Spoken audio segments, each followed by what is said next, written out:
The Andy Pollin Show.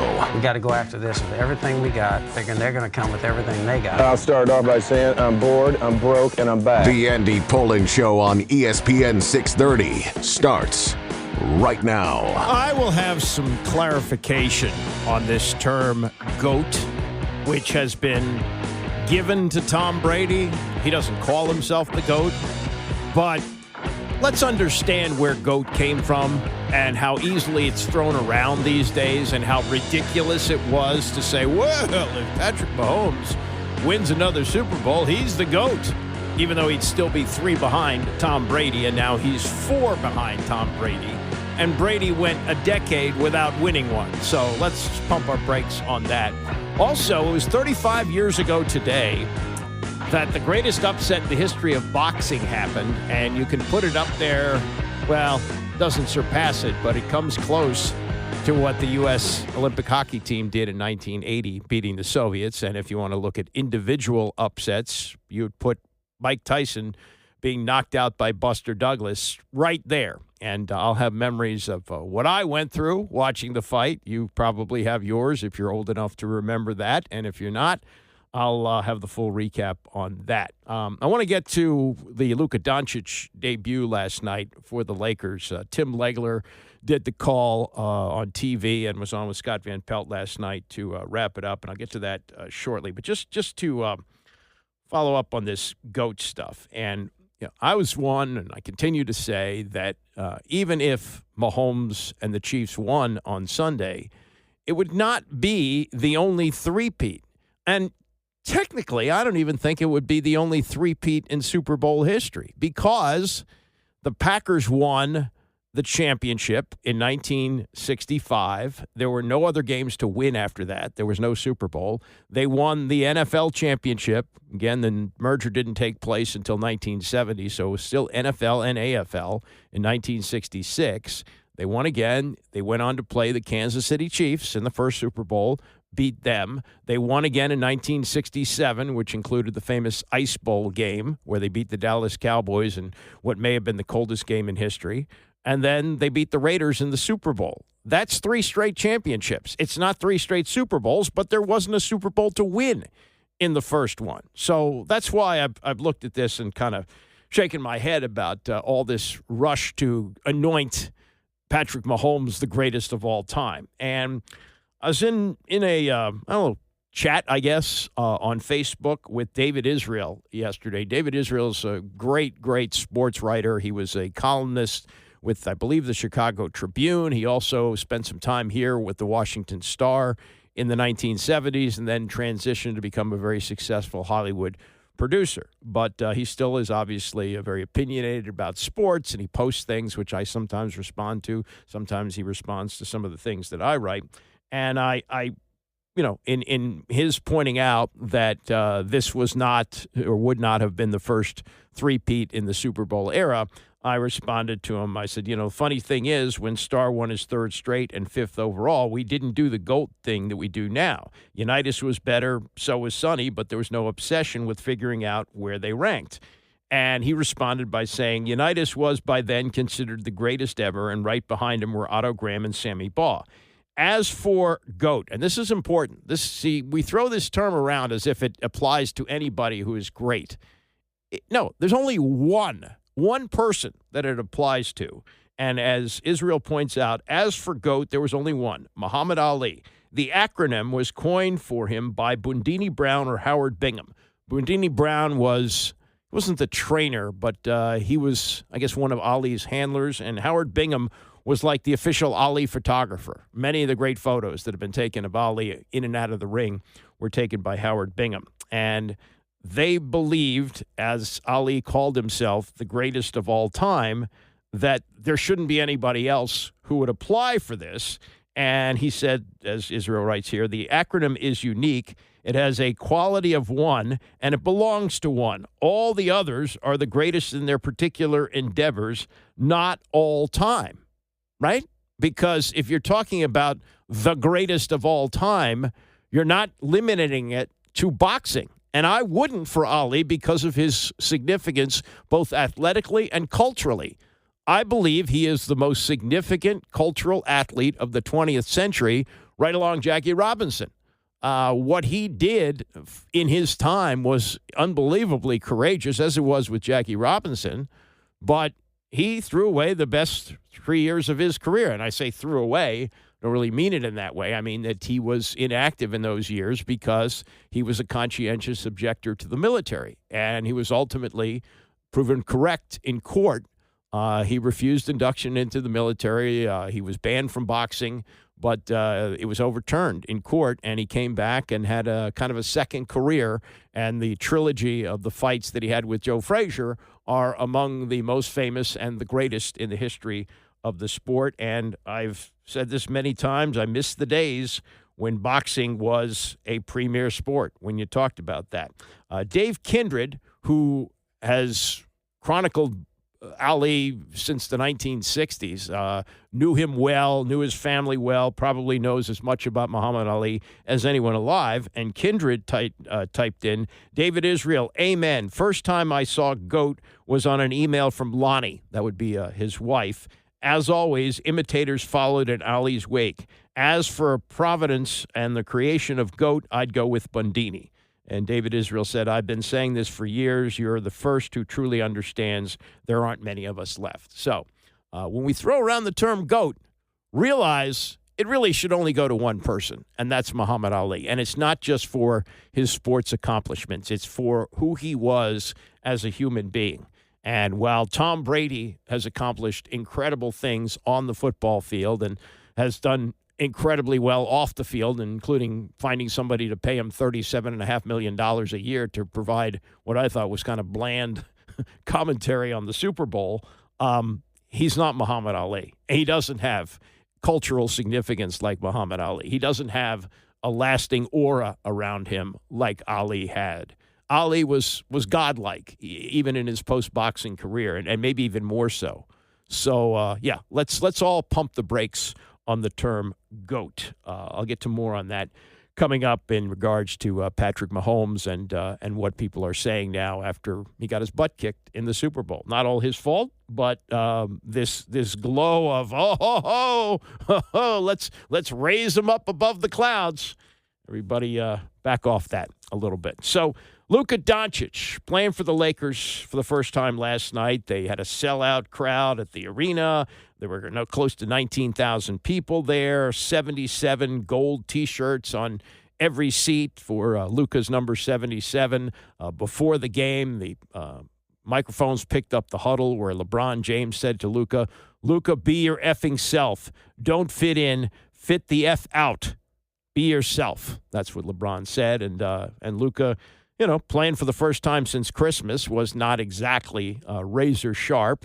He did score 14 points in 24 minutes, didn't shoot very well from the field as his numbers were 5 of 14, including only 1 of 7 from 3. But the two of them played together. They won the game easily over Utah, 132 to 113. Not that Utah's any good, but so far so good with the LeBron-Luka pairing. And Tim Legler, who called the game on ESPN, joined Scott Van Pelt last night to talk about what he saw and his take on the pairing. You're looking at a team that's got this dual threat of being able to beat you in any way as a scorer or facilitator from both sides of the floor at all times. And that is just something that is so unique right now in this league. You saw some of that on display tonight. Luka didn't shoot it particularly well. I would expect that. The three-point shooting will probably be rusty for a while with that long layoff. He's streaky anyway from out there, so that'll come later. But what you saw was their ability, LeBron and Luka, to control each side of the floor, to occupy multiple defenders, and how easy that is going to make the job for the other guy. And it's going to save energy throughout the game. So when they are finally in some close games against some of the heavyweights in this league, I think they're both going to be fresher late than they've ever been, because so much of the responsibility to set the table is taken off of their plate throughout their first 40, 45 minutes of the game. LeBron has never not been the guy. Luka has always been the guy. I'm just interested in how that sorts itself out, or if there's even anything to figure out. Legs, you've been around the league forever. You know what all that's like, trying to make the puzzle pieces fit. What's that part of the equation look like to you? Yeah, it's interesting, Scott. The messaging has been to Luka from his teammates, from LeBron, from the coaching staff. Be you. That's why you're here. We don't want you to change. And LeBron certainly was delivering that message again tonight to Luka during the game. I think they're going to work it out. Here is what's fascinating to me, is thinking about this. Luka Doncic is one of the great raw scorers that we have in this league. In fact, I've joked with you many times. He comes out every night. He puts the thermometer in his own mouth first. He wants to put his toe in the water and see what he's got cooking. The fact that he can now just do that unencumbered for stretches, just go be a scorer if that's what you want to do, because now we have someone else to take care of making sure everybody else gets fed. Luka's never had that luxury. So there are times in games in Dallas, he'd get into that mode where he's stringing shots together, but then he's like, oh, that's right. I still have to also make sure I have the responsibility of getting everybody else easy shots. Now LeBron can take that lane if that's what they want to do on a given night when Luka really gets rolling. So that is going to be fascinating to watch. And I think they will eventually seamlessly work it out. There's going to be some overly deferential times probably now, but they will work that out. Good thing is, look, Luka's going to be fresh down the stretch. I've always said one of the benefits of having an injury throughout the year, that does take you out. Your team misses you, but when you come back and you've missed 2 months and you're a guy like Luka, he will be fresher than ever heading into the playoffs because of the rest that he just had for the last couple of months. You worried at all about the defensive end? And this is not a rip on Luka's defense, but it's losing Anthony Davis and what he was. And you mentioned that at the tail end of the game. Their defensive numbers are really good. You got to give to get. And you're going to give up some, I would imagine, on the defensive end. Is that a concern at all, do you think, for L.A.? Absolutely. It's a legitimate concern, any team that Luka's on. But here's one of the things I said during the broadcast. They're going to play smaller lineups. That'll help Luka. He can play some 3s and 4s that aren't primary scoring options, where you can protect them a little bit on that end of the floor if you choose to go small. That's Tim Legler with Scott Van Pelt. I don't know why it took so long for them to make Legler a game analyst. He's really sharp, and he understands the game so well because he puts in the time. He works at it. He watches tape, and he played and has kept in touch with everything that's going on in the league. I think he's just terrific. So that's great to see him as a regular game analyst for them. And as for this pairing, it's all going to be fine as long as Luka stays healthy. And right now, it looks like the pairing is going to make them a formidable out in the Western Conference. But, again, a lot of basketball left to play. And by the way, things are not going well in Dallas after the trade of Luka, because Anthony Davis, although he made a nice debut for Dallas over the weekend in a win over Houston, he's out again with an injury, and they say he could be out for like a month. And some of the fans in Dallas are unhappy about this. One of them had to be escorted out of the arena because last night when they were playing Sacramento, on the video board, they were doing sort of a karaoke, and the fan was seen mouthing, "Fire Nico." That's Nico Harrison, general manager of Dallas, and he was also seen with a sign in the arena saying "Fire Nico." So they took him out, and everybody booed, and their fans carrying signs outside the arena before the game. Worst trade in NBA history. They had some fans carrying a casket with a Luka flag over it. So this has not gone over well in Dallas, but so far so good in Los Angeles. More follow-up from the Super Bowl. And, although it's been 2 days, and you don't have to be an expert to know that Kansas City was overwhelmed by the Eagles. And there's a really good story in the Post today that I'm going to go over. It was written by Adam Kilgore, outlining just how prepared Philly was and why it was no surprise to them that they totally dominated the Chiefs.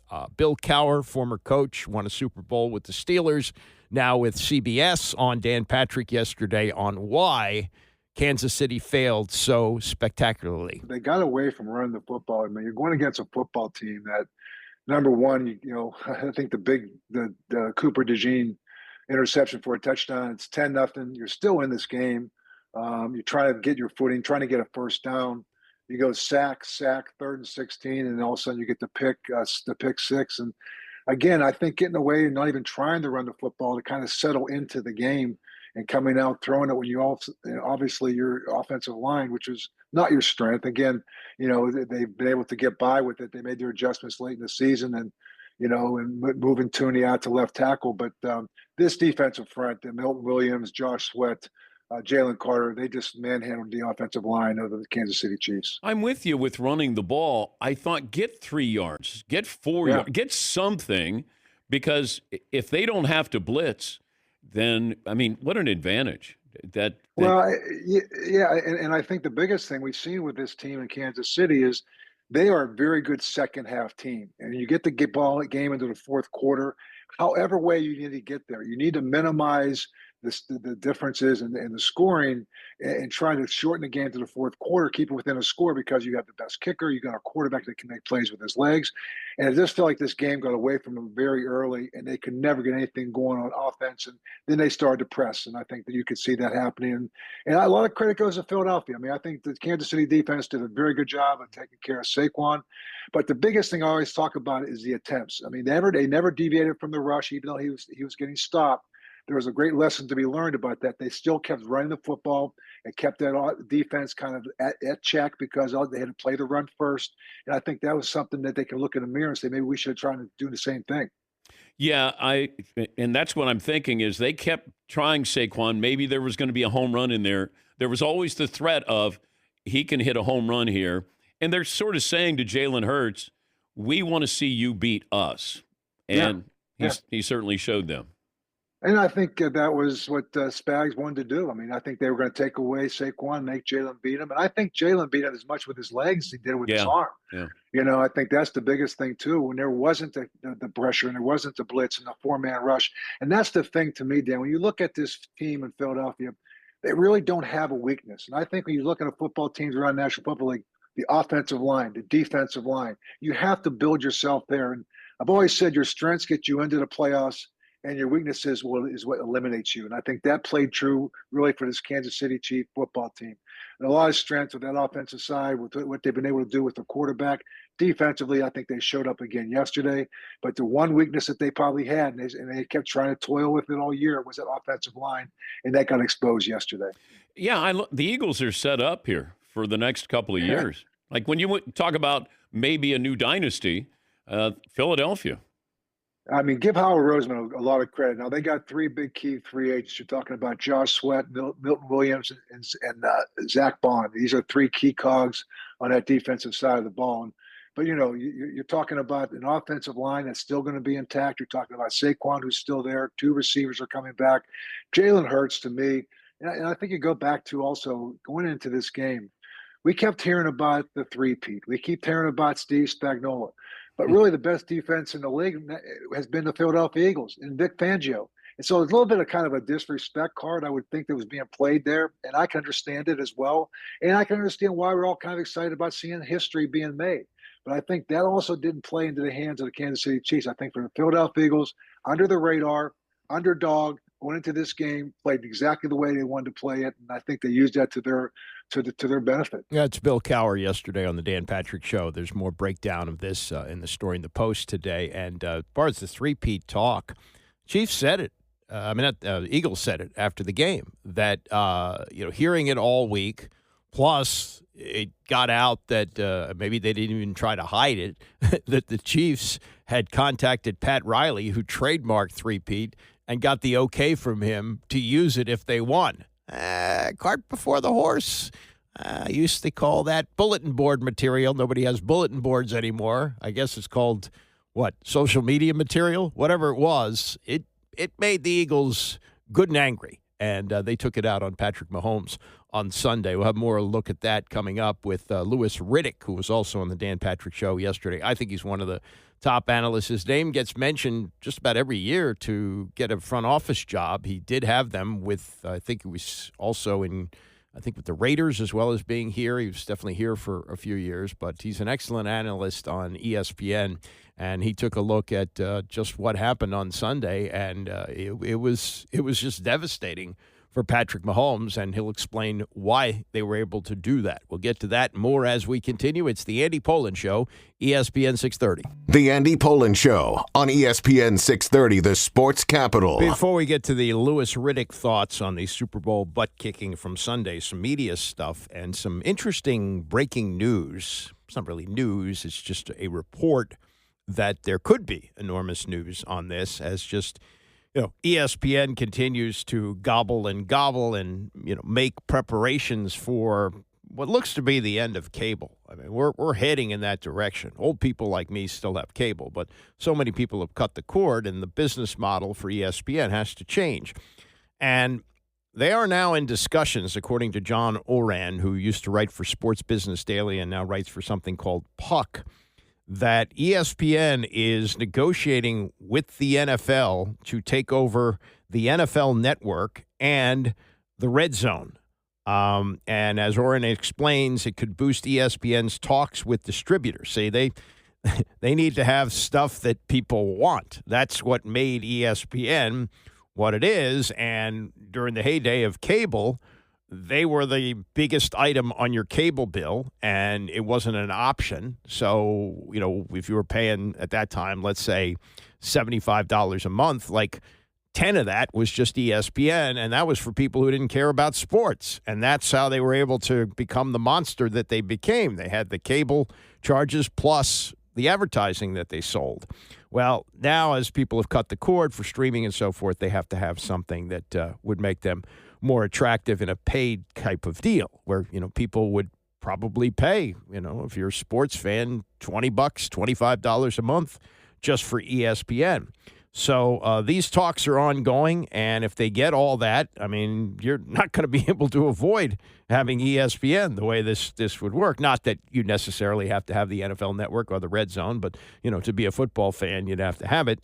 They've been trying, the NFL, to sell the NFL Network, and they just haven't been able to come up with the right price for that. I'm sure it's a lost leader for them, but the NFL rakes in billions and billions of dollars, so in the big business model, it probably works for them.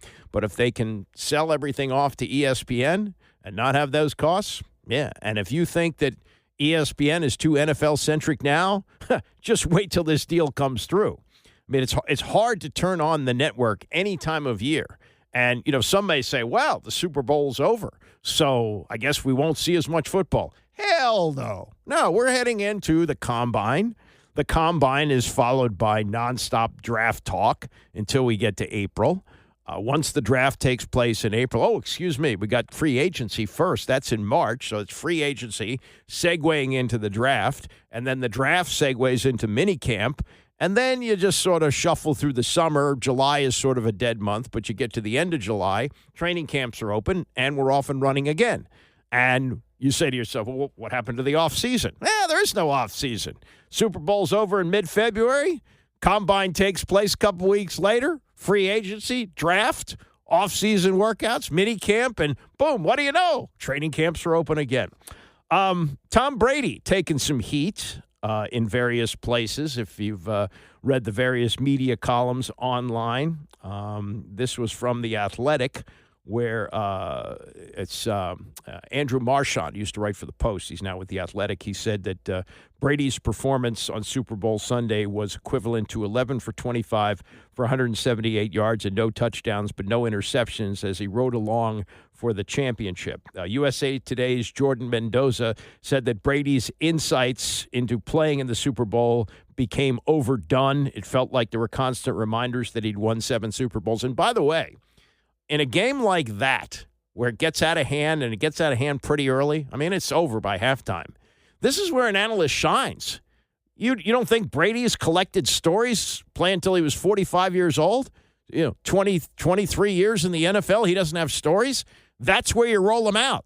But see, Brady is so used to people asking him questions and he not saying anything. That's how he stayed pretty much scandal-free during his career. There are a few things like, Deflategate and so forth, and, the marriage that broke apart during his last year in New England, I guess. But, no, he isn't used to doing that. But that's the real talent in a game like that. That, anybody can do an exciting game, tell you what's happening. You want a guy who can keep you interested in a game that stinks.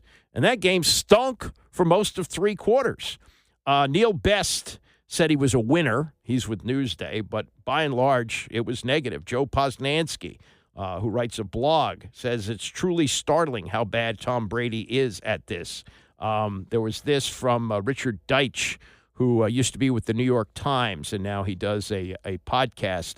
And he spoke with producer Richie Zients and said he expected the bulk of Brady's improvement to come between year 1 and year 2. We'll see. But for $375 million, a contract for 10 years, which has 9 years left, and he says he's going to fulfill that and more, we have to see a lot more out of him. And here's another thought that I have on Brady as a broadcaster. The others who have risen to the top of the profession, I'm talking about John Madden. We didn't really know Madden. We knew he was the coach of the Raiders, but we didn't have the constant social media presence. We didn't have these constant celebrity interviews. So the first time we really got to know John Madden was when he was doing games, right? Tony Romo, he never rose to the level of Tom Brady. Yeah, he was famous because he was playing quarterback for the Cowboys and he was dating Jessica Simpson and he kept himself out there. But we didn't really know Tony Romo. And when he first started, he was great at it. I don't think he's great at it anymore. Doesn't work at it the way he should. But he was recognized for what he said. Brady, we recognize him because of who he is, because of the 7 Super Bowl championships, because every late January and February, we're watching him in the biggest games. And now, as an analyst, he's okay because he's just not used to being the one that's asking the questions. He did post-game interview with Jalen Hurts, which was, is okay. So we'll see how hard he works at it in the offseason, but I just don't think he has it in him. I just think he's a guy who's been a celebrity for a long time, and he's the guy that stands behind the microphone and says, what do you got for me? Now, he's on the other side of it, and he's just not really used to doing that, nor I don't think he really has a great desire to do it. I think he just likes to show up and say, hey, I'm Tom Brady, look at my $800,000 watch. And that's not enough. You got to give more. And Madden, and that's another thing about these analysts, too. John Madden didn't just retire from the Raiders and walk into the number 1 spot, the highest profile booth. Nah, he worked for several years on lower crews. He was not in the number 1 spot. He wasn't doing championship games and Super Bowls. Now, Brady walks right off the field. He sits out for a year. Comes in, hey, I'm ready to go. No, he really wasn't ready to go. He wasn't properly trained. The first game he ever did was the prime afternoon game, the 4:30 game on Fox this year. Just doesn't work. Anyway, it didn't hurt the ratings. They are projecting an audience of 126 million, which is up about 3 million from last year, which is really surprising because the game was over at halftime. I mean, I jokingly put out on Twitter, anybody for Netflix? I wonder how many did. But, yeah, the numbers keep going up. 123 million last year, 126 this year. Maybe it's because Trump was there. Maybe that helped. The Taylor Swift effect, which is still, although she was a non-factor, as were the Chiefs in that game. The playoffs averaged 35 million the first 3 weekends this year. They were actually down 9% from last year. And the regular season averaged 17.5 million. That's the 6th highest rating dating back to 1995, but still down 2% from last year.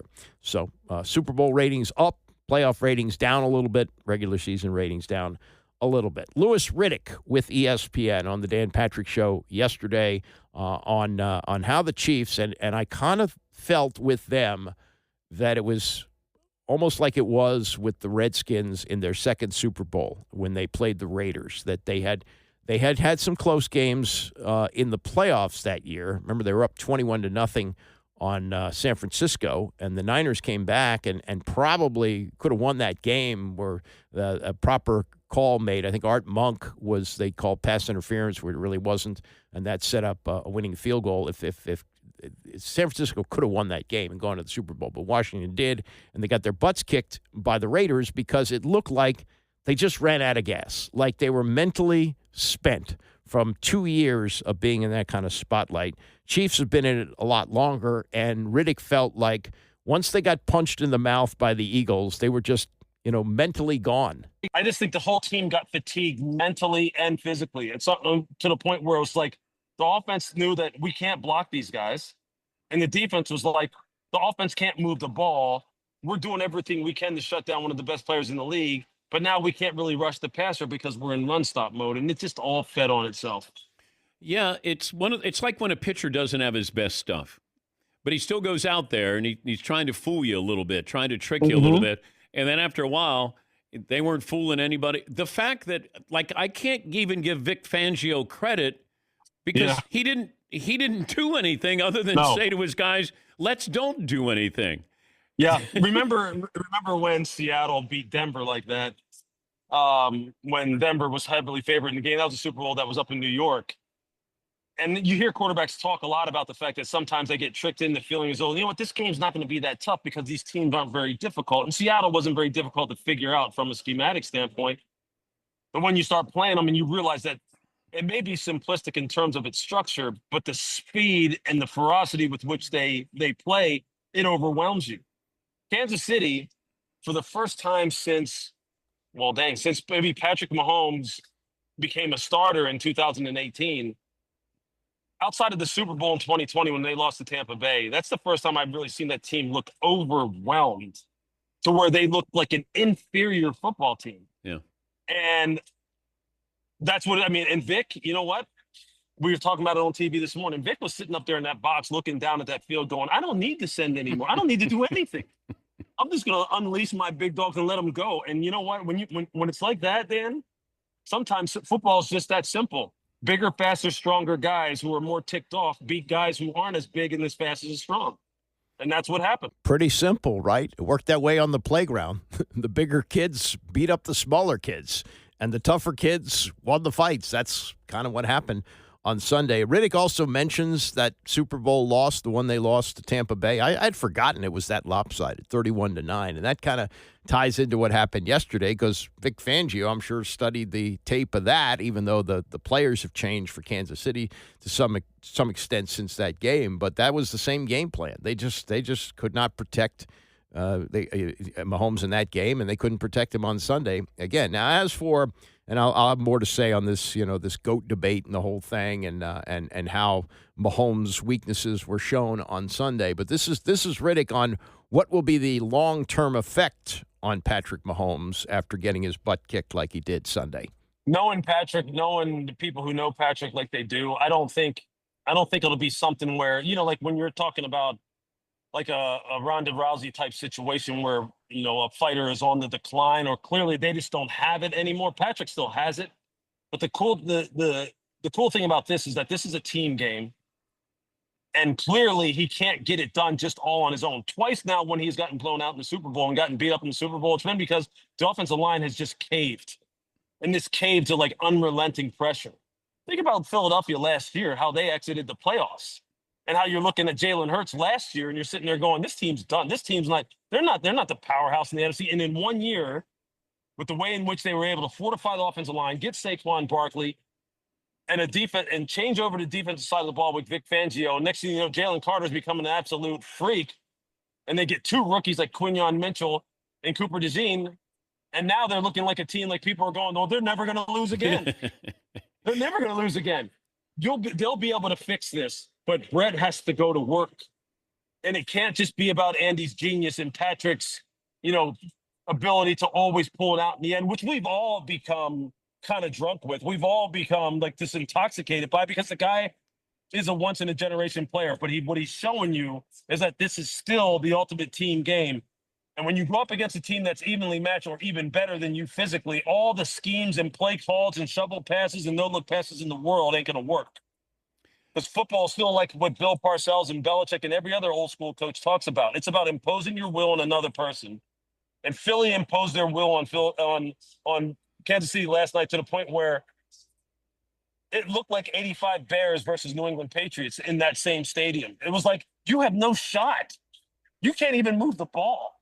I mean, it was unbelievable. I was in awe. I mean, my jaw was hitting the floor sitting there going, they can't do anything.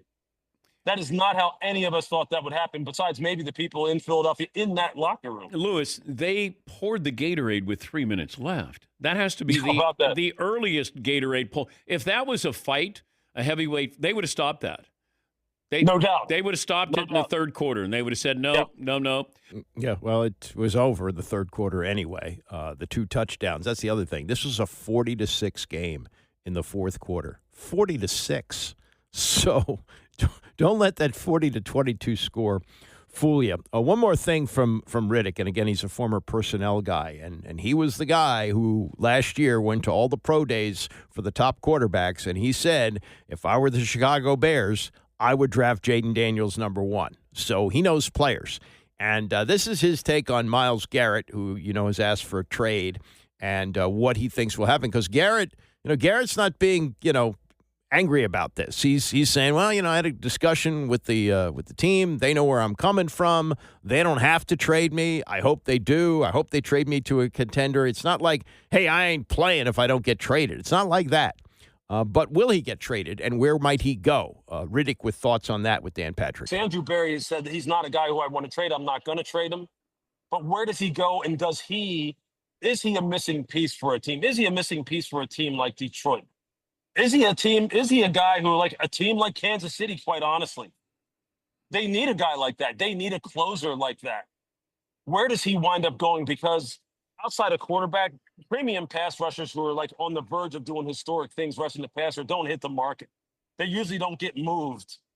And so Myles is going to be one of the biggest stories of the offseason. And the only reason why it's probably not bigger is because of the fact that he plays for Cleveland right now and nobody cares about Cleveland. Okay, but you worked in the front office of 2 NFL teams. Yeah. If you worked in the Browns front office, you're the GM, and Myles Garrett says he wants to be traded, knowing what you need for your team, but you don't want to be the guy who traded him away, what would you do with that situation?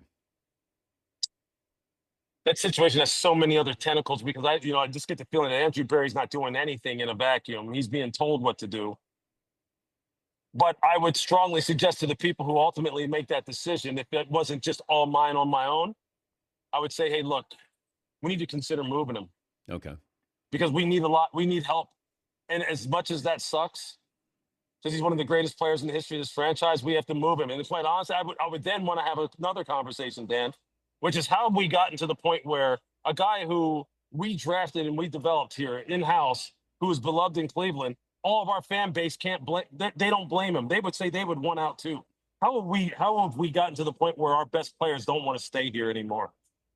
Like that's an even bigger issue for them that I don't know. Maybe Jimmy Haslam wants to have those conversations. Maybe he doesn't, but he needs to, because if he doesn't, good luck getting a new stadium. Good luck getting that fan base to rally behind you when you're alienating a guy who is a truly, one of the best pass rushers that this game has ever seen. Well, you could look at it that way, and that's Louis Riddick on Myles Garrett. There's also a school of thought that Garrett has done the Browns a favor in saying that he wants to be traded. Because that way, the fan base, when they have backlash over the deal, like not quite at this level, but what you're seeing in Dallas with the trading of Luka Doncic, how angry they are about that, that he has kind of paved the way for a trade by saying he wants out, and the fans go, well, he didn't want to play here anymore. Anyway, there's that. There's also this little nugget. You can take it for what it's worth.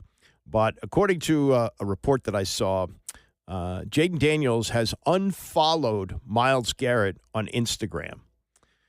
Usually when a person unfollows somebody, they have a disagreement with that person. Here's my read into it. I have no knowledge of anything. I'm just guessing here.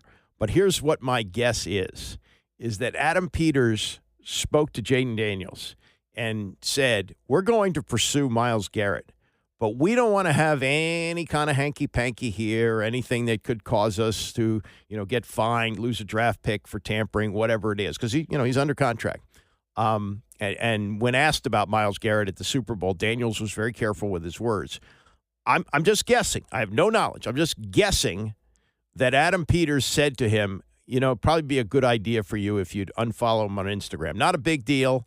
Just, we don't want to have any possibility that this could be looked at as tampering. And Daniels, who seems to be as level-headed as anybody who's ever come down the pipe here in D.C. as an athlete, probably said, yeah, okay, fine. That's no big deal. I'll just unfollow him on Instagram. That's just a guess on my part. I have no knowledge of anything. It's just reading that he has unfollowed him and why that might have been the case. All right, more follow-up on Patrick Mahomes and the Chiefs. Where do they go from here? And it's that time again. Eagles, will they repeat? That and more as we continue. It's the Andy Pollin Show, ESPN 630. On his way to the three-peat and sprinting past Tom Brady to become the so-called GOAT, Patrick Mahomes got punched in the mouth It was a KO. It was compared to yesterday by Mike Wilbon to Mike Tyson knocking out Michael Spinks in about 60 seconds. It was that bad. So does he get off the canvas? How does he get off the canvas? Does he continue his pursuit of Tom Brady, and how does he do it for a team that clearly could not protect him on Sunday? We'll get into that. And speaking of Tyson, it's 35 years ago today that he was knocked out by Buster Douglas. And that upset was so much bigger than what happened on Sunday. I believe the Eagles were 1.5 underdogs. It was 42-1. Yeah, Buster Douglas was a 42-1 underdog against Mike Tyson on this day 35 years ago in Tokyo, and we'll have some memories of that. I want to get into a story that was written today by Adam Kilgore in the Post about Patrick Mahomes, and the headline is, Mahomes never saw his worst defeat coming. Chiefs quarterback was bullied by Eagles in Super Bowl rout. That's for sure. Now, Mahomes didn't point any fingers. He threw 2 interceptions. He fumbled, 3 turnovers. Can't do that. And took full responsibility for it after the game. Credit to the Eagles, man. They played better than us from start to finish. We didn't start how we wanted to. Obviously, the turnovers hurt. And, I mean, I take all the blame for that. I mean, just those early turnovers swing the momentum of the game, and then they capitalized on them, and they scored. I mean, they scored on the one, and then they got a touchdown immediately after. So that's 14 points that I kind of gave them, and it's hard to come back from that in the Super Bowl. And so just didn't play to my standard, and I have to be better next time. So Adam Kilgore writes, in a game that could have delivered an unprecedented achievement, and I would pump my brakes on that, too, because, again, Bart Starr and the Packers won 3 straight championships. Couldn't win a Super Bowl after the first one because there was no Super Bowl. But, okay, all right, you want to call it unprecedented. Unprecedented 3 Super Bowls. At least I'll give him that. Mahomes suffered the most comprehensive thrashing of his professional career. His offensive line provided him little chance at playing well, but his impatience and imprecision only exacerbated the Chiefs' struggles. A quarterback of regal poise turned panicky and uncertain. Mahomes' performance did nothing less than force him, 3 Super Bowl titles into his career, to take stock of the kind of quarterback that he needs to be. He writes, and this is Kilgore, the Eagles led 24-0 at the half. They led 40-6 late in the fourth quarter. Let's not forget that. When you look at 40-22, it does not look nearly as bad as 40-6 when the game, for all intents and purposes, was over. Mahomes had never been sacked more than 5 times in a game. The Eagles sacked him 6 times without needing to blitz. That's an important point here. They didn't do anything special. They just put the pressure on him with 4 guys. Early in the week, Mahomes was asked whether any game keeps him up at night. That's easy, Mahomes said. The 31-9 Super Bowl loss the Chiefs suffered to Tom Brady and the Tampa Bay Buccaneers 4 years ago, in which Mahomes could not survive a pass-rushing onslaught. And on Sunday, he was asked about that game in conjunction with this one that he had on Sunday. I mean, both sucked. I mean, there's no way around it. Anytime you lose a Super Bowl, it's the worst feeling in the world. They'll stick with you the rest of your career. I mean, these will be the 2 losses that will motivate me to be even better for the rest of my career, because you only get so few of these, and you have to capitalize on these, and they hurt probably more than the wins feel good. Yeah, he writes, and this is more from Kilgore, the Eagles bewildered Mahomes with a simple game plan. They used no unscouted tactics or scheme. Chief center Creed Humphrey said everything they did Sunday night they had done before. Early in the 2-week preparation, Eagles defensive coordinator Vic Fangio determined he would not adjust to his opponent or the magnitude of the Super Bowl. Yeah, I mean, he's looking at this tape and thinking, what do I need to do anything special for? We got the horses to make his life miserable. Fangio had hovered over Mahomes' career well before Sunday night, indirectly dictating his evolution from gunslinger to surgeon. Fangio specialized in these shell-like defenses with 2 deep safeties that first stymied Mahomes when he seemed unstoppable early in his career, and that style of defense spread across the league and prompted a swell of short passing. As others copied Fangio, Mahomes adjusted by becoming a maestro of checkdowns and screen passes. The Fangio-Mahomes chess match had influenced the entire league and turned Mahomes by this season into a Brady-like distributor who could also conjure magic with scrambles. Fangio stuck with his tenets Sunday night. He repeatedly told his players to stop the second play, keep Mahomes corralled in the pocket, don't let him make magic on the run. He planned to blitz as little as possible by keeping 7 defenders and constantly shifting coverage designs. Mahomes does very well against pressure, adding extra rushers, Fangio said, so I was hoping we could play with him without having to do that. The Eagles did not blitz once in the first half and still pressured him on 47% of his dropbacks. How about that? Almost half the time they were able to pressure him in the pocket, and they didn't even blitz. They didn't, you've heard of zero blitz where they send everybody? Hell no. They're just sending their up front guys. During his 9-year swath in the middle of his career, Tom Brady reached 2 Super Bowls and won none. Mahomes has kept Lamar Jackson and Josh Allen at arm's length, but they remain dangerous obstacles in his path to the Super Bowl. The Eagles show few signs of fading. Travis Kelce, Mahomes' favorite target, mustered 4 catches for 39 yards, and at 35 could ponder retirement. So, this is and Brady had this too. The guys were retiring, getting older, and he soldiered on, but he went a decade without winning a Super Bowl. So, if you think that he's just going to bounce right back and get back on track and chase Brady, it's not going to be necessarily so. This is Tony and Mike yesterday taking a swing at this on PTI and where Patrick Mahomes is after what happened in this blowout on Sunday. The Chiefs have been here before. Tony, when they lost the Super Bowl to the Buccaneers in similar fashion, 4 years ago? So what do you now see in the Chiefs' future? Okay, the competition that they face in the AFC is competition they are familiar with. Buffalo's one of the teams. They always beat Buffalo in the playoffs. Baltimore is one of the teams. Baltimore rarely gets as far as they should in the playoffs. Cincinnati is a maybe. The Chargers are a maybe. There's Pittsburgh. There's Houston. There's stuff like my point would be the Chiefs have beaten all of these teams. The Chiefs can get back to the Super Bowl comfortably because Patrick Mahomes, and I know he gave up 14 points in the first half, but Patrick Mahomes is Patrick Mahomes. So they have a chance. To me, they have a chance to get back, and I don't think, anything is dire there. I will say this, that they got dinged. In terms of building up the resume as a dynasty, that is pretty much eradicated now because they got beat very badly. So we don't want to use the word dynasty for a while with the Chiefs. And there's another word that I don't want to use, and that is GOAT as it applies to Patrick Mahomes. Patrick Mahomes is the best football player on the planet. He ain't the GOAT. Okay, he's 3-2 in Super Bowls. Tom Brady is 7-3, and I add parenthetically, Joe Montana is 4-0.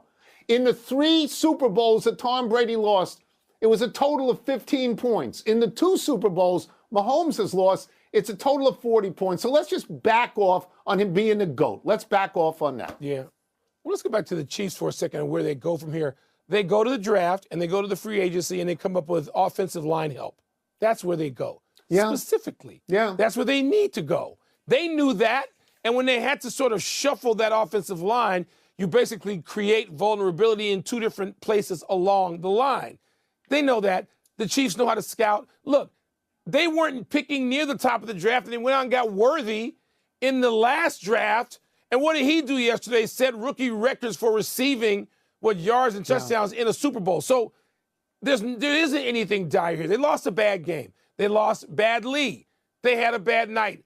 Even champions have that, Tony. We've seen that. So, to get overly wrought over the Chiefs and the fact that they got smacked, they did, and this ought to make them come back with some sort of vengeance. We've seen this in other sports, and even the NFL, where a team gets knocked down and guys redouble their efforts and they come back and say, no, we're not having this. I think about the San Antonio Spurs when they had that happen once, and they lost to LeBron in Miami, and they came back the next year obsessed, and they won. The Chiefs can do that. Right. They can. I'm not saying the fixes are simple, but you've identified them. They have to do better with their offensive line or come up with some creative way to stop a team from only rushing 4 people and beating them so badly because it was humiliating. But they can do that. Yeah, but see what they got in cap room. You know, the players who want to win Super Bowls might still gravitate to the Chiefs, but right now they're desperate for offensive line help. And I think of a guy like Nick Allegretti, came here as a free agent last March. Well, Nick Allegretti played in the Super Bowl last year, and he played with a torn bicep. He gutted it out. They didn't have adequate guard help, backup help, so they had to move things around, and obviously it didn't work out. And as far as, the rebound effect, it's different for different teams. We're so quarterback-centric now. And again, we're going back in ancient history now, and the league was different and so forth and so on. But I keep going back to what happened to the Redskins in that second Super Bowl against the Raiders, where they lost 38-9, a very similar type of game that we had on Sunday, and what happened to them after that. They did come back in the 84 season. They still had John Riggins, who was productive. He had over 1,000 yards rushing in that season. They still had a healthy Joe Theismann, who had been the offensive MVP the year before, and they won their division. And they hosted the Bears in a playoff game. There was a divisional playoff game played at RFK Stadium at the end of the 84 season, and they lost that game to the Bears, who weren't quite ready for prime time. The Bears the following week went to San Francisco, and they lost, and the 49ers went on to blow out the Dolphins in the Super Bowl, Dan Marino's one and only appearance. But Washington was good enough to win the division next year. And then the following year was the year that Joe Theismann broke his leg. John Riggins ultimately got benched for George Rogers, and they had to do a reset. And the reset took place in the 86 season, which, turned out to be a lot better than anybody expected because Jay Schrader played great that year. Schrader had played well after Theismann got hurt in 85, and they made it back to the NFC Championship game. They lost 17-0 to the Giants. And then the following year, and we would have assumed if you find out, hey, the Redskins are going to go back to the Super Bowl after the 87 season and they're going to win, you think, man, Jay Schrader has moved into elite status. I don't even know if we use those terms in those days, but Jay Schrader has to be one of the best quarterbacks in the league. And he wasn't. He got hurt early. We had the strike with the scabs coming in. They won all 3 games. And then after going back and forth through the whole season, Joe Gibbs made the call to go with Doug Williams in the playoffs. And he didn't light it up against the Bears and the Vikings. They won both those games. Darrell Green had a punt return in that game against the Bears, and then Green knocked a pass away at the end to preserve the win over the Vikings. They were close games. And then they went to the Super Bowl, and they probably played the worst defense ever in Super Bowl history. That team of Denver, that Denver had in 87, they got there on the back of John Elway. John Elway was that good. The defense was horrendous, and that's why they were able to get 204 yards rushing from Timmy Smith and 4 touchdown passes from Doug Williams in the second quarter. And they got back. So, I look at the Chiefs. It's so different because it's so much centered around Mahomes. You think about this. Between going to the Super Bowl and getting crushed in Super Bowl 18, which would have been 1984, and then going back and winning it in 1988, 4 years, they went through 3 quarterbacks. Theismann begat Schrader. Schrader begat Williams. And so by the time you get back there, it's a totally different look. You got a new running back. You got a new quarterback. The wide receivers, you didn't have Gary Clark for that 84 game. Gary Clark came in 85. Ricky Sanders, I think, came a year later. Art Monk was the constant. He was still there. But they shut down Art Monk. But the Raiders did. They locked him up. They kept him in check with their great secondary there. And so when they get back and they win it, it's a little bit different. So I look at the Chiefs, so much of what their rebuilding is going to be about is the rebuilding around Patrick Mahomes. The getting back to the Super Bowl with the Redskins didn't really factor in with quarterback, different running back. And if you want to take another look at this, flip the coin over, remember what stayed constant through all 4 Super Bowl appearances in that 9-year period in the 80s and the early 90s and the 3 Super Bowl championships? The offensive line. The offensive line stayed together. Bostic, Grimm, Jacoby. And there were others that were plugged in. Jim Lachey was a huge addition after they traded Jay Schrader, who'd been benched early in the 1988 season. All those things added up, but the center of those teams was always the offensive line. And what Kansas City attempted to do, because of salary cap restrictions and things like that, and draft picks that didn't work out, they tried to shuffle the offensive line and think, well, Patrick Mahomes can bail us out. And Mahomes couldn't do it. He just couldn't do it. So that's my little historical comparison there. You can take it for what it's worth. All right. What are the chances now that Jalen Hurts and the Eagles repeat? What kind of position are they in to do that? This is what we do every year. No matter what the team is, are they good enough to win back-to-back? Because relatively few teams have ever done that in the entire history of the Super Bowl, which reaches 60 next year. Can they do it? Mark Schlereth, he's an analyst now with Fox and does a show with, I think it's also a morning show on Fox on TV. And he was on yesterday on the Rich Eisen show looking at the Eagles' chances to repeat. They're a dominant football team. They've got a few guys they have to address, but the bottom line is they're young, they're physical. And you know what? And I trust the way they've been built. I tell you, man, I was watching the NFC Championship game, and in the NFC Championship game, Cam Jurgens has a back injury, right? That's right. Yes. Oh, yes. And so Cam Jurgens is like, oh, I can't go, man. I gotta sit. So they slide Dickinson. They slide Landon Dickerson inside, and then they bring somebody off the bench I'd never even heard of, Rich. And I'm watching the film. I'm like, damn, this guy's dispensing justice. I don't even know who he is. Yeah. And that's how they're built. And so, I trust that they've got defensive linemen chomping at the bit, other linebackers chomping at the bit. Come on, man. They lost some guys along the way at the linebacker position. Everybody just stepped in and played their butts off. Nakobe Dean goes down, right? They had a couple other injuries along the way. And I tell you what, they've been exceptionally well coached. Here's the other thing. Yes. It was interesting in Miami, how two teams are built differently.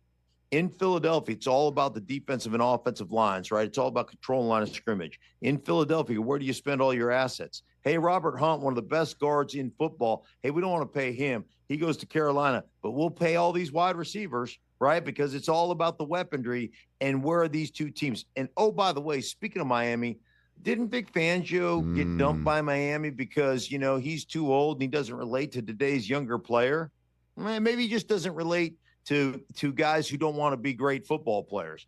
Maybe he doesn't relate to guys that, want to go down to South Beach, because it looked like he related to those defensive players and those young defensive players the Philadelphia Eagles had, as DeJean was taking one to the house and Mitchell was playing his ass off. So I don't know. Maybe it's the area of the country that you play in.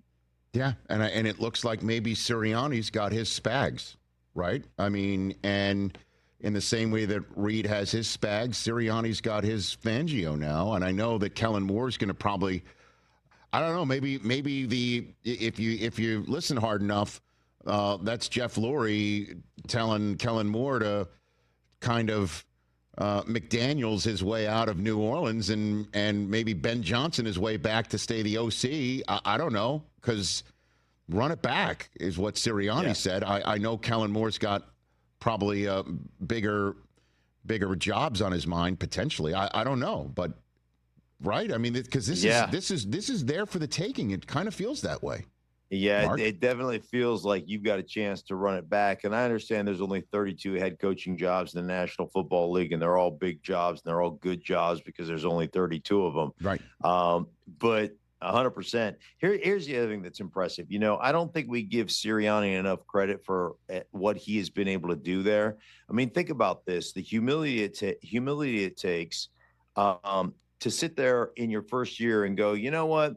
We're 2-5, and I'm not doing a very good job of calling plays. Even though I'm game planning and doing all that stuff, I'm going to turn that play calling over to Steichen and let him call plays. and become the CEO of this football team and manage the entirety of the football team. And, to lose coordinators, Jonathan Gannon goes to Arizona. Let me go get Fangio. Hey, man, it's one coordinator to another coordinator, to now Kellen Moore. Oh, by the way, Kellen Moore has been known as a passing coordinator type of guy in his time in this league. Hey, you know what? That's not how we're built. We're going to run the snot out of the ball. So I want you to morph into this type of play caller, right? I want you to morph into, a guy that we're only averaging 2.3 yards per carry, but you still give it to the back 25 times. It takes a certain guy with a certain intestinal fortitude and an ability to manage people and to develop relationships and do all those things. And I think Nick Sirianni has done a hell of a job coaching. And so, I just want to give that guy the credit that he probably deserves and doesn't get very often. Yeah, let me add on to that here, Mark, because we forget that when Sirianni took the gig, it was after that weird final game of Doug Peterson's stay where Hurts, after getting the job reluctantly over Carson Wentz, gets yanked in the last game of the season, benched for Nate Sudfeld because they wanted to see what they had in Sudfeld or whatever that was. I don't know what the hell was going on behind the scenes, but Sirianni came in and full-throated supported Jalen Hurts. Remember, he wore like a Jalen Hurts T-shirt and full-throated said, "This is the guy." And now look at them. They've been to 2 Super Bowls together, and Hurts is the Super Bowl MVP. And that doesn't happen without whatever Sirianni was saying behind the scenes or kind of. And I know their relationship has a lot of question marks about it since then, but we are here where we are because of whatever the hell was going on back then. I don't know. I'd love to know. Rich, every guy, they talked about the unity of that team and how connected they are. And Sirianni talked about, it's like all 53 guys together and all the things that he said. And I've been in that facility a bunch. I've done a bunch of Philly games over the last several years. Yeah. And every time I go in there, man, Sirianni's got, a Jalen Hurts T-shirt on or an O-line T-shirt on that he makes for the team, right? Based upon the way they played or whatever. And it's like this big thing. And then other guys are making T-shirts, like they're all wearing each other's. They're all like their biggest fan club. And I just think there's so much about the atmosphere and so much about the leadership of men and so much about the relational aspect of this game that you have to have. And I always say this, the key to championships is sacrifice and understanding that I can't have success individual unless we have success together as a group. And great things happen when you don't care who gets the credit. And the only way you can win a championship, in my mind, is when you can be sacrificial, when you can put others ahead of yourself. And I think the Philadelphia Eagles, this run, they've displayed that exceptionally well. And to me, it's really a cool thing to see. And I think if you followed what Dan Quinn did this year in trying to, establish that culture in Washington, I think it's very similar. The things that you heard coming out of the Eagle locker room were very similar to what we heard in news conferences and locker room sessions and so forth throughout the season. So it's very encouraging. But as I point out here, much like bumping up against the Chiefs that Buffalo and Baltimore have done over the last several years with elite quarterbacks, which I think we have here now in Jaden Daniels, you still have to get through them to get to the Super Bowl, and that's a tough nut to crack. And Philadelphia looks like they're going to be that and more next year. We'll see. All right, coming up, it was 35 years ago today that the biggest upset, perhaps, in boxing history took place. We'll recap it and more as we continue. It's the Andy Pollin Show, ESPN 630. The Andy Pollin Show on ESPN 630, the sports capital. Rams coming up at 11 o'clock. You heard the other day that the Jets are out of the Aaron Rodgers business. Makes sense. New coach, turn the page, don't have him hold you hostage anymore. The bets are being placed on where he will wind up next. Now, he could retire, and I think that's probably the right thing to do, but that's up to him. And according to Vegas, the the odds say that the leading team to land him are the Pittsburgh Steelers. They're at 2-1. The Raiders, with Tom Brady there, that's interesting. They have 3-1 odds. The 49ers are plus 350. I don't think he's going to the 49ers. Vikings, Titans, Colts, they're all in it. Rams, Giants. Giants might make the most sense. And all he has to do is to move from one side of the stadium to the other, going from the Jets locker room to the Giants locker room. But, I don't think you want to go through that offseason drama of, I'm going in the dark room and, I don't know. And, you scheduled minicamp then. I had a trip to Egypt scheduled. I'm sorry about that. But I'm all in. Yeah. I mean, we're going to return the Giants to glory. Move on. Turn the page. And he would probably be smart. Again, he may, his ego is such that he may think he can still play and still be great and still contend for a Super Bowl. But I think it's time. It's over now. And on this day in 1990, it was over for Mike Tyson when it was supposed to be over for his opponent, Buster Douglas, within 90 seconds. It is one of the all-time stunners in the history of sports. And I remember this night, it was a Saturday night. I was actually living in New York at the time, but doing some work down here in D.C., and I was staying with my sister and brother-in-law in their apartment. And it was a good thing for me that I had this access because I didn't have HBO at home yet, but they had HBO. And this fight between Tyson and Buster Douglas was on HBO. It was not a pay-per-view. Even though Mike Tyson was the undisputed heavyweight champion at the time, he held the WBC, the WBA, and the IBF titles. He held them all, held all the belts. And he's facing this guy, Buster Douglas, right?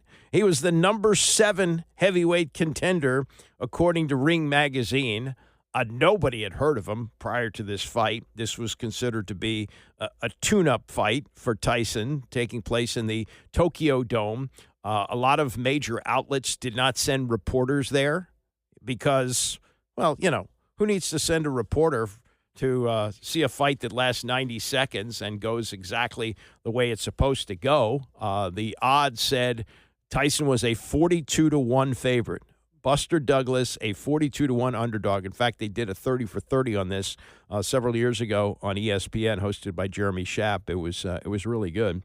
And, nobody thought that this thing would last any amount of time. Ed Schuyler, who was there for the Associated Press, was asked how long he expected by a Japanese customs agent, how long do you expect to be working in Japan? And he said, about 90 seconds. Larry Merchant and Jim Lampley, who called the fight on HBO, said they expected to see another 90-second annihilation. And Larry Merchant went on to say that Buster Douglas was just another frozen tuna from the Tokyo fish market. Nobody gave him a chance. And I remember we tuned this in, but we were going to watch it only for what we thought was 90 seconds because our interest was in the NBA Saturday night. It was the same weekend as the All-Star game, and we wanted to see the slam dunk contest and the three-point shootout and all that. So we said, okay, we'll just watch this knockout by Tyson and Buster Douglas, and then we'll move on to watch the NBA Saturday night. And we watched the first round and go, ooh, wait a minute. Tyson didn't knock him out. Looks like Buster Douglas is holding his own. And as the rounds go on, it's like, whoa, this could actually happen. But, sooner or later, Tyson is going to knock this guy out. Well, in the 8th round, he sent Douglas to the canvas. And there remains a controversy to this day whether the referee started the count on time. But Douglas was up in 8 seconds and continued the fight. And then in the 10th round, and nobody expected this to go 10 rounds. But in the 10th round, Larry Merchant and Jim Lampley calling the action on HBO 35 years ago tonight. It appears that Tyson is virtually a one-eyed fighter at this point. A desperate one-eyed fighter. Brawling willingly just to try to get in the shot that will finish things in. Oh, the uppercut. What an uppercut by Douglas, and down goes Tyson.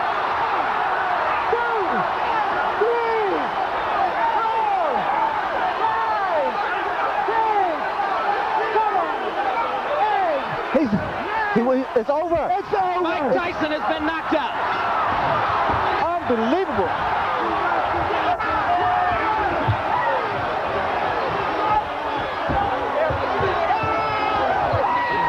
This makes Cinderella look like a sad story, what Buster Douglas has done here tonight. Let's go ahead and call it the biggest upset in the history of heavyweight championship fights. Say it now, gentlemen.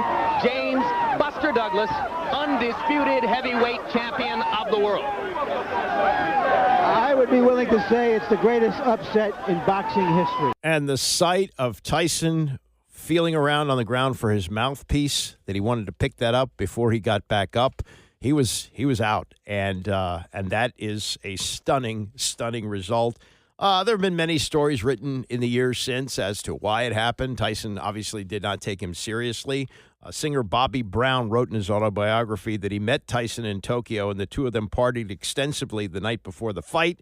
Brown claims that Tyson refused to go to sleep early for the fight and said that Buster Douglas was an amateur that he could beat if he didn't sleep for 5 weeks. Well, I don't know how much he slept. I'm sure he slept in the previous 5 weeks, but he lost the fight. He got $6 million for losing. Douglas got $1.3 million. There was talk immediately of a rematch, but that didn't happen. And so Buster, looking to cash in on his fame, fought not too many months later against Evander Holyfield, and he had already started to enjoy the fruits of the victory. He weighed 14 and a half pounds more than he was for the Tyson fight, and Holyfield knocked him out in the third round. He left boxing after that, got up to like 400 pounds, and had a diabetic attack, got himself back into reasonable shape, tried to come back, finally fighting for the last time in 1999. Tyson would fight 4 more times after the Douglas fight before being convicted of raping a beauty contestant in 1991. Went to jail, got out in 1995, and then fought several more times. Retired from boxing in 2005 after consecutive losses. He did have that joke of a fight with was it Chris Paul this past summer. But you know, this was a devastating result for Tyson and just a stunner for Buster Douglas, who years later in that 30 for 30, 42-1 recounted how most people thought, oh boy, you're going in to fight Mike Tyson, forget about it, you're Dunsky. Like everybody else felt I was going through execution. Right. Really, that's what I meant. You know, it was like, well, you know, here comes another one that's going to bite the dust quick. Because at that time, he was like a wrecking ball going through heavyweight contenders left and right. So a lot of fighters have bravado, and they say, no matter who they're going up against, I feel like I'm going to beat this guy. How did you feel going up against Mike Tyson? I felt very confident in my abilities. Yes, I did. You know, I felt strongly. I mean, I fought under 6 undercards with Mike, so I was aware of his potential. But I was there, so I got to look at him in a different way, not so much of what I seen the results of his ring bravado, but it was just him as a person, looking at him and seeing him a little differently, too. Yeah, that's an interesting point. Mike Tyson would sometimes win a fight at the bell. Like, he'd come into the ring, he didn't have a robe, he just had a towel over his head, he wore black shoes without socks and black shorts, and as soon as the bell rang, he'd come charging across the ring and hit you in the mouth. As he often said, you know, everybody has a plan until they get hit in the mouth. And, you know, his fights, the ones that when he was winning in his prime, they were over in the first round. They were over like 90, as they say, 90 seconds in, after a little bit of dancing around the ring, boom, knockout. And this goes to the 10th round, and this was Douglas saying, hey, I watched his other fights, and people, he didn't say it, but you kind of get the impression, people were scared of him. I was not. As for what it meant to him after he won this fight. Oh, tremendously. It became a household name, you know, and it was just a great experience, a dream come true, you know, accomplishing and winning the heavyweight championship of the world and beating such a dynamic figure as Mike Tyson at the time. Yeah. You know, it was just a great event. At the time, but realize, you know, what he went through. And by the time he was in the ring, it was pretty evident when he fought Holyfield that he was not in the kind of shape he was when he fought Tyson. And then just to see his weight balloon in the years after that, he became sort of a pathetic figure but I guess got things turned around. But you're a guy who's a journeyman fighter. You're not in that league really with Mike Tyson, and then you knock him out. You don't just beat him; you knock him out, and your life changes. And he had difficulty with the transition. But I know he had done some work on TV with boxing and other things. I don't know what he's doing with his life now, but for one night, and you think of those kind of chances, like anything can happen. And my brother-in-law and I were like, okay, let's get this silly little thing over with here in Tokyo, and then we're going to watch the NBA All-Star festivities. No. We watched the entire fight. And we were just stunned. I just remember that. And, I've seen upsets in sports before, no question about it. But this one was one where you just went, how did that happen? How did Mike Tyson possibly get knocked out by Buster Douglas? But it happened, and it happened 35 years ago tonight. All right, that is a wrap for me. Bram is coming up next, and weather permitting, I will attempt to be here tomorrow at 9 a.m.